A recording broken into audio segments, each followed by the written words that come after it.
Dyma'r y tŵr hanesyddol, dwi'n meddwl 17 ganrif, rhywle am Flanders.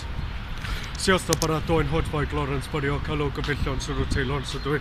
Wel, dyma fi yn Codri, rhywle am Flanders. Pam dwi yn dod ar y taith i gweld Codri, achos dwi'n dod yma i gweld o rhywbeth hanesyddol. Whoops. Dear.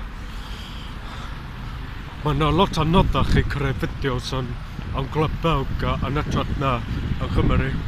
Ia, yn Chymru, pan nes i gwneud nifer o fideos yn Chymru, mae hwnna mor hawdd ac yn mor hawsach i gwneud fideos yn Chymru achos mae'n eitha distawl, mae'n eitha hawdd. Yn Glybawg mae'n anodd achos mae ganddyn nhw nifer o pobl rownd y fi. Ond ia, dydy hwnna ddim yn stopio fi i creu fideos hanesyddol fel hyn. Sbïa ar y arddull o'r adeilad. Eitha Fflemig yndi.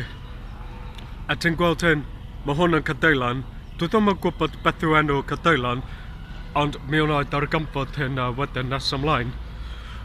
Ond am rwan, dwi'n mynd i chwilio am yr amgueddfa i roi tynged i'r maes y gad, beth digwyddodd yn y canol oesoedd yn enw Bryder y Codri.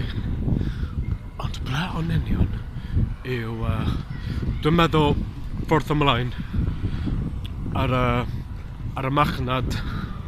Mae ganddyn nhw coed yn Nadolig, felly, ia, ymlaen.